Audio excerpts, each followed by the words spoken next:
অসম চৰকাৰৰ ওচৰত অসমৰ খিলঞ্জীয়াৰ সংজ্ঞা নাই। Indigenous peoples of Mongdun Chunkham Assam north east India. Assam তথা উত্তৰ পূৰ্বাঞ্চলৰ খিলঞ্জীয়াৰ প্ৰাপ্য অধিকাৰ লাভৰ উদ্দেশ্যে 2021 চনৰ 2 অক্টোবৰত গুৱাহাটীত জন্মলাভ কৰিছিল indigenous peoples of Mongdun Chunkham Assam north east India নামৰ এই সংগঠনটোৱে। উত্তৰ পূৰ্বাঞ্চলৰ 8খন ৰাজ্য ক্ৰমে অসম, অৰুণাচল প্ৰদেশ, নাগালেণ্ড, মণিপুৰ, মিজোৰাম, মেঘালয়, ত্ৰিপুৰা আৰু ছিকিমৰ সদস্যৰ দ্বাৰা গঠিত এই সংগঠনটোৰ সদস্যসকলে ইতিমধ্যে ৰাষ্ট্ৰসংঘৰ মানৱ অধিকাৰ পৰিষদ, expert mechanisms on the rights of indigenous people, United Nation responsible business and human ৰাইটছৰ অধিৱেশনটো প্ৰতিনিধিত্ব কৰিছে। সংগঠনটোৰ সচিব প্ৰধান অনুপ আৰন্ধৰাই তথ্য সহকাৰে অভিযোগ কৰিছে যে অসম তথা ভাৰত চৰকাৰৰ ওচৰত অসমৰ খিলঞ্জীয়াৰ কোনো সাংবিধানিক সংজ্ঞা, তালিকা আৰু তথ্য নাই। আৰন্ধৰাই সংগঠনটোৰ হৈ অসম চৰকাৰৰ অধীনস্থ indigenous and tribal faith and cultural ডিপাৰ্টমেণ্টত অসমৰ খিলঞ্জীয়াসকলৰ সাংবিধানিক সংজ্ঞা, তালিকা আৰু তথ্য বিচাৰি দাখিল কৰা তথ্য জনা অধিকাৰ আইন 2005 অধীনত দাখিল কৰা এখন আবেদনৰ উত্তৰত উক্ত বিভাগটোৱে জনায় যে অসমৰ খিলঞ্জীয়াৰ কোনো সাংবিধানিক সংজ্ঞা, তালিকা আৰু তথ্য অসম চৰকাৰৰ ওচৰত নাই।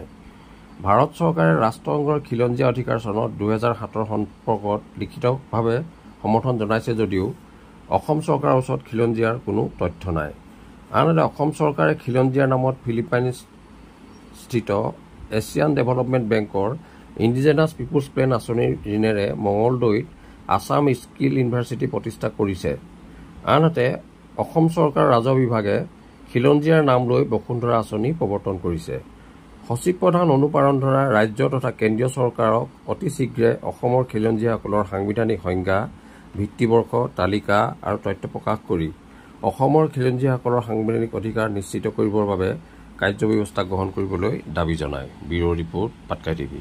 অসমৰ খিলঞ্জীয়া ৰাইজক এই কথাটো অৱগত কৰিব বিচাৰো যে অসম চৰকাৰৰ হাতত অসমৰ খিলঞ্জীয়াৰ কোনো সাংবিধানিক সংজ্ঞা, তালিকা বা ৰেকৰ্ড নাই। এই কথাটো এইকাৰণে স্পষ্টভাৱে ক'ব বিচাৰো যে আমাৰ সংগঠনৰ ফালৰ পৰা অসম চৰকাৰৰ অন্তৰ্গত indigenous and tribal faith and culture ডিপাৰ্টমেণ্টত আমি এখন RTI দাখিল কৰিছিলোঁ। তাত আমি উল্লেখ কৰিছিলোঁ যে অসমৰ খিলঞ্জীয়াৰ সংজ্ঞা কি বা ৰেকৰ্ড বা লিষ্ট কি হ'ব। তেতিয়া তেওঁলোকে আমাৰ উত্তৰত এইটো জনালে যে অসমত খিলঞ্জীয়াৰ কোনো সাংবিধানিক সংজ্ঞা নাই বা ৰেকৰ্ড বা তালিকা তেওঁলোকৰ ওচৰত নাই।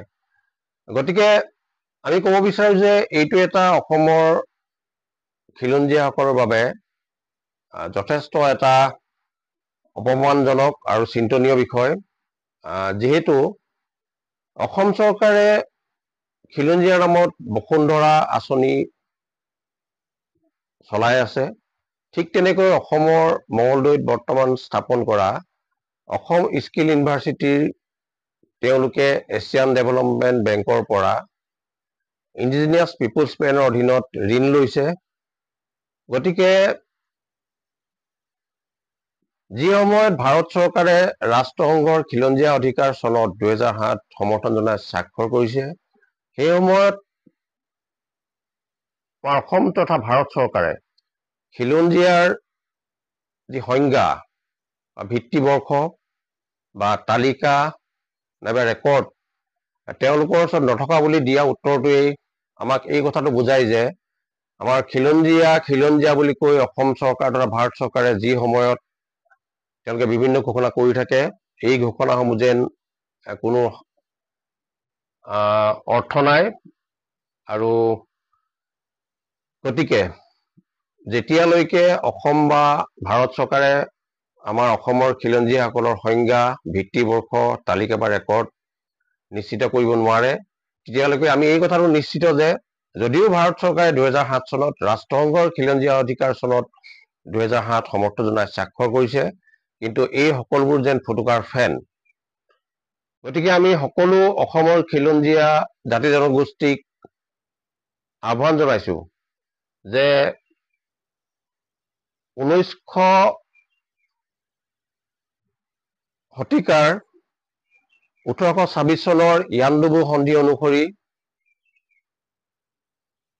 সেই ভিত্তিবৰ্ষ লৈ অসমৰ খিলঞ্জীয়াসকলৰ যি সাংবিধানিক সংজ্ঞা বা ভিত্তিবৰ্ষ বা ৰেকৰ্ড আৰু তালিকা অসম তথা ভাৰত চৰকাৰে নিশ্চিত কৰিব লাগে আৰু খিলঞ্জীয়াৰ যি জন্মগত প্ৰাপ্য অধিকাৰ এই অধিকাৰ আমাক প্ৰদান কৰিব লাগে। গতিকে আমি সমূহ অসমবাসীক এই ক্ষেত্ৰত সজাগ হৈ আমাৰ সংগঠনৰ ফালৰ পৰা বা তেওঁলোকৰ ফালৰ পৰা আমি যি খিলঞ্জীয়া অধিকাৰৰ বাবে প্ৰচেষ্টা চলাই আছো, এই ক্ষেত্ৰত আমাক সম্পূৰ্ণ সহায় সহযোগ কৰিব বুলি আশা ৰাখিলো। জয় খিলঞ্জীয়াৰ জয়। ধন্যবাদ।